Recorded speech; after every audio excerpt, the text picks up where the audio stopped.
তো, ঘরের মধ্যে শিশু আসবে কি করে? Attention everyone. The Night Express arriving on the Stored Station.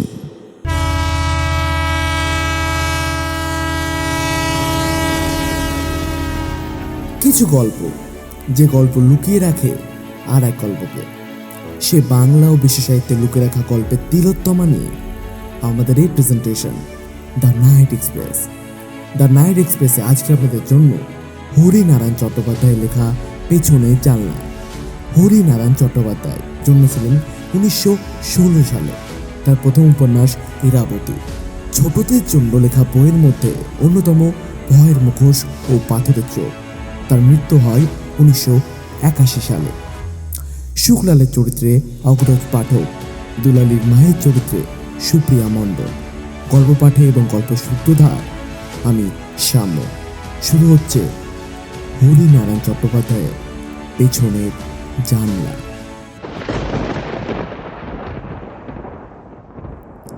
আচমকা বদলির হুকুম এলো কলকাতা থেকে গয়া। মোট ঘাট বেঁধে পৌঁছে দেখি প্ল্যাটফর্মে শুক্লাল দাঁড়িয়ে। শুক্লাল অফিসের কাজে অনেকবার কলকাতা এসেছে। এক অফিসেরই লোক সে সূত্রে আলাপ। শুক্লাল বলল, আপনার জন্য একটা বাসা জোগাড় করে রেখেছি, শহরের একটু বাইরে, বেশ নিরিবিলি জায়গা, আপনার ভালোই লাগবে। শহর থেকে মাইল দুয়েক দূর। বাড়িটা এক নজরেই ভালো লাগলো। একতলা, চারিদিকে বাগান, মানে এক সময় বাগান ছিল, এখন আগাছার জন্য কিছুটা জঙ্গলের চেহারা নিয়েছে। দুখানা ঘর, একটা বসবার জন্য, একটা শোবার জন্য, এছাড়া একটা ছোট্ট রান্নাঘর আছে। শুক্লাল বাড়ির মধ্যে ঢুকে জানালাগুলো খুলে দিল। শীতের ঠান্ডা অল্প বাতাস ভালোই লাগছিল। চারপাশে বাড়ি না থাকায় অনেক দূর পর্যন্ত দেখা গেল উঁচু নিচু মাঠ, গাছপালা, ঝোড়ঝাপড় ইত্যাদি। রান্নার ঘরে ঢুকে শুক্লাল বলল, পিছনের জানালাটা খুলবেন না। জিজ্ঞেস করলাম, কেন? আরে এদিক দিয়ে তো আর বাতাস আসবে না, তো কি দরকার বলুন খুলে। আর কিছু বললাম না, জিনিসপত্র গোছাতে আরম্ভ করলাম।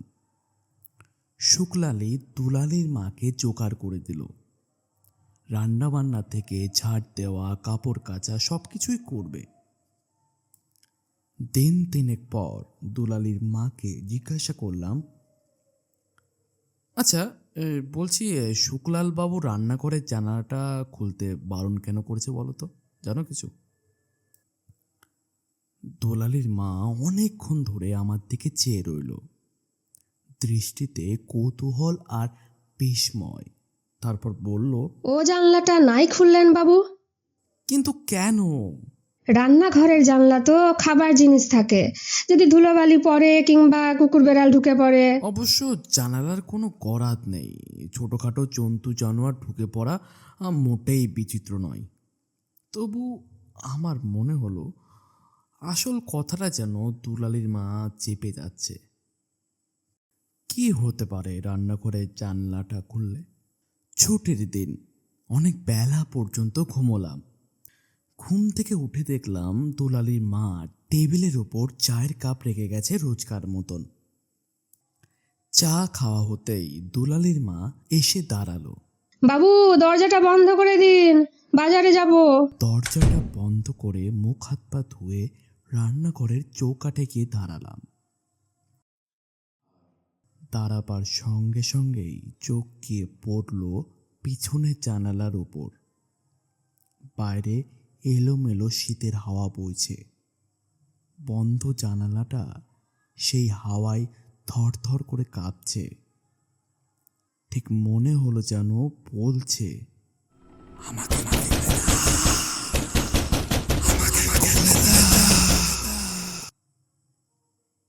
খুলতে গিয়েও দাঁড়িয়ে পড়লাম। সবাই যখন বারণ করেছে, তখন কি দরকার জানলাটা খোলার?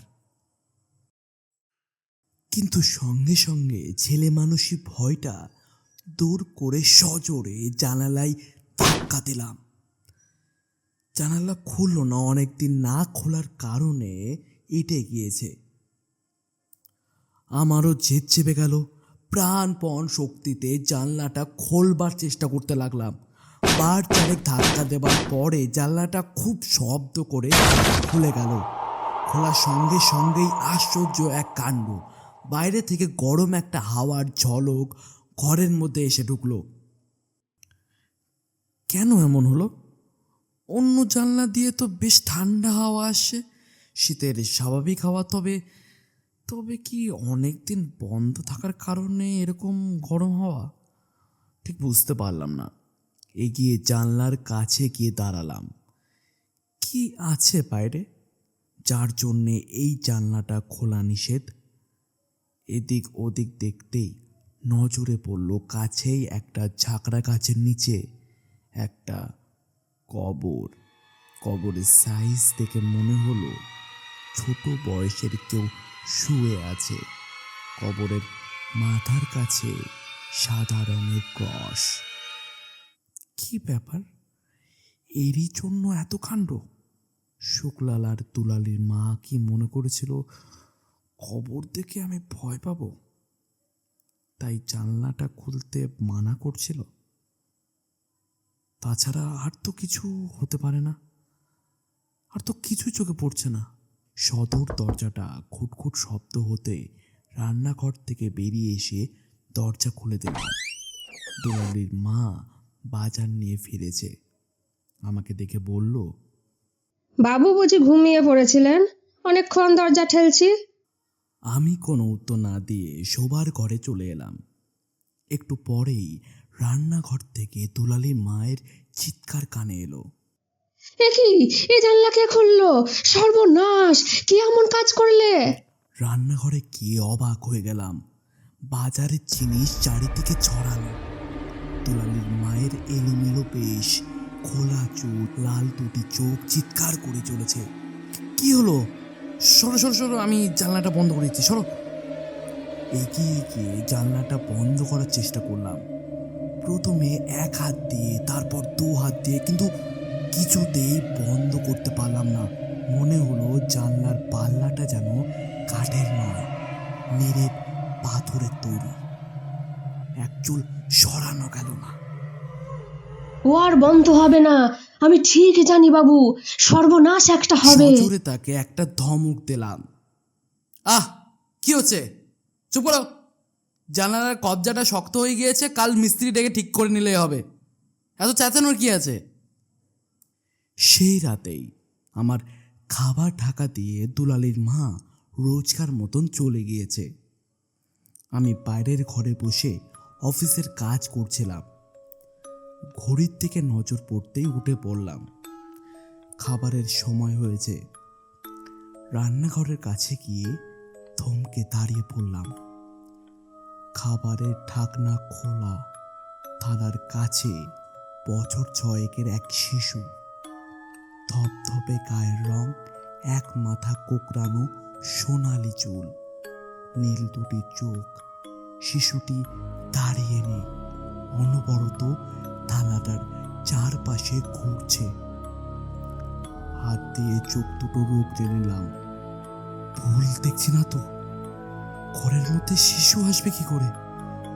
না, সেই একই দৃশ্য। শিশুটি ঘুরপাক খাচ্ছে খুব ধীর পায়ে।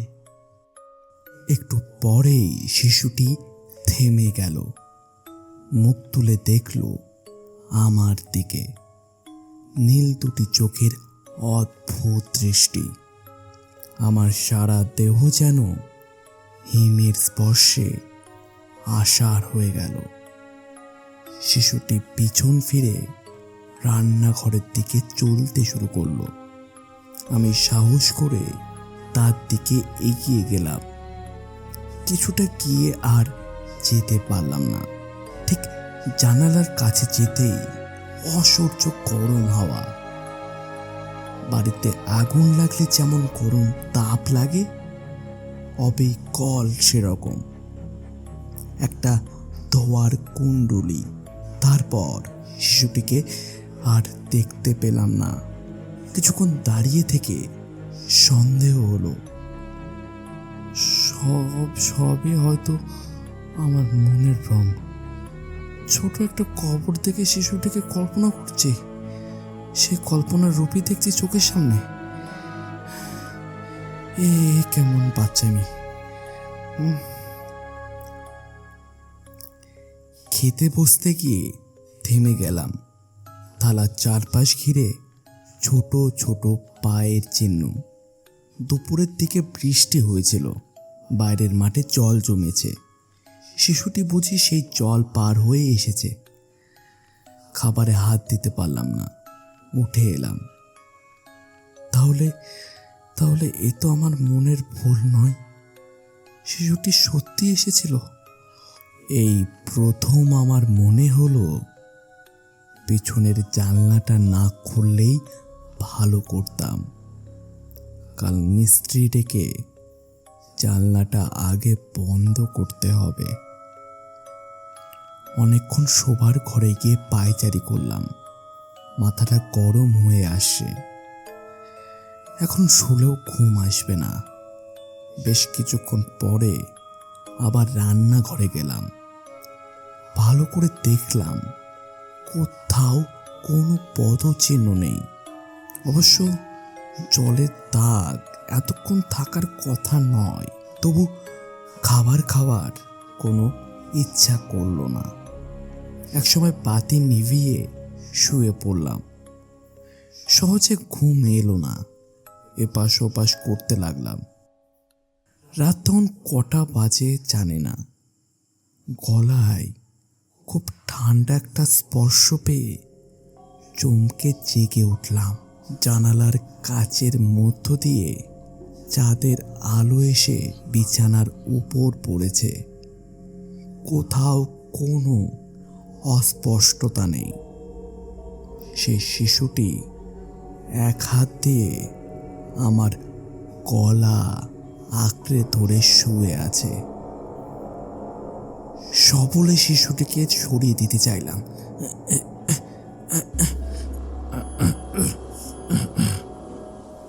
পারলাম না।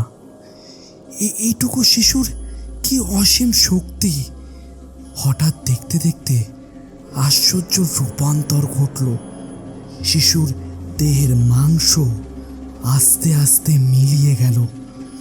পরবর্তীতে একটা কঙ্কাল বিছানায় শুয়ে একভাবে হাত দিয়ে আমার গলার বেষ্টন ধরে রয়েছে, হাড়ে দৃঢ় বাঁধন। চিৎকার করে উঠলাম, প্রাণপণ শক্তিতে হাতটা সরাবার চেষ্টা করলাম,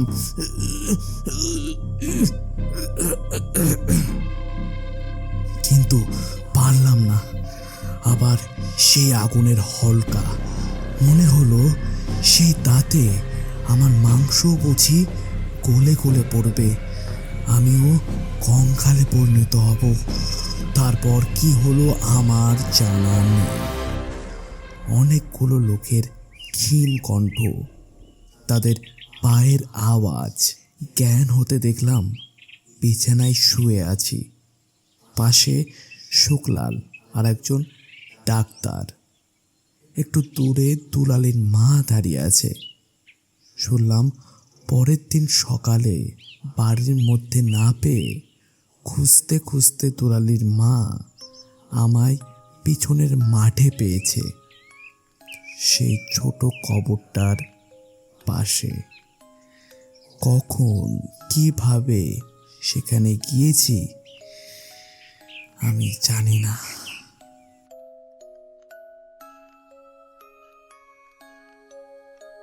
আপনারা এতক্ষণ শুনছিলেন হরিনারায়ণ চট্টোপাধ্যায়ের কলমে পেছনের জানলা।